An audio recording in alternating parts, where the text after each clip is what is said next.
بسم اللہ الرحمن الرحیم۔ اردو گرامر میں آج کا جو ہمارا ٹاپک ہے وہ جملہ اسمیہ ہے۔ جملہ اسمیہ کی تعریف دیکھیں۔ جس جملے میں مسند الیہ یعنی مبتدا اور مسند یعنی خبر دونوں اسم ہو اور اس میں فعل ناقص بھی موجود ہو تو اسے جملہ اسمیہ کہا جاتا ہے۔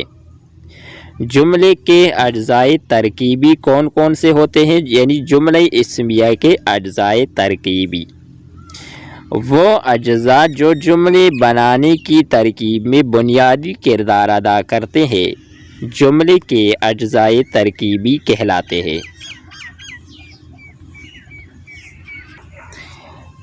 اسناد کیا ہیں؟ جملہ عموماً دو اجزاء پر مشتمل ہوتا ہے جن میں ایک تعلق پایا جاتا ہے، اس تعلق کو اسناد کہتے ہیں۔ جملہ اسمیہ کے بنیادی اجزاء تین ہیں۔ نمبر 1، مسند الیہ یعنی مبتدا۔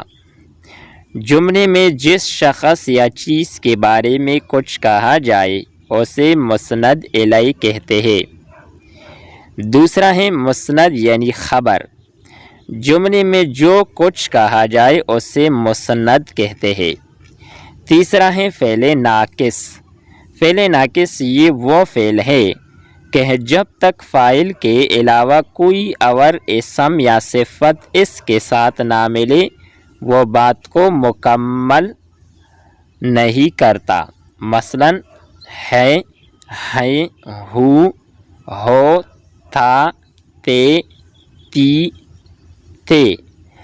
نوٹ: جملہ اسمیہ کے مسند الیہ کو مبتدا اور مسند کو خبر کہا جاتا ہے۔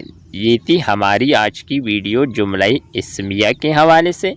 امید کرتے ہیں کہ سب دوستوں کو اچھی طرح سمجھ آئی ہوگی۔ نیکسٹ ویڈیو کے ساتھ دوبارہ ملتے ہیں۔ خدا حافظ۔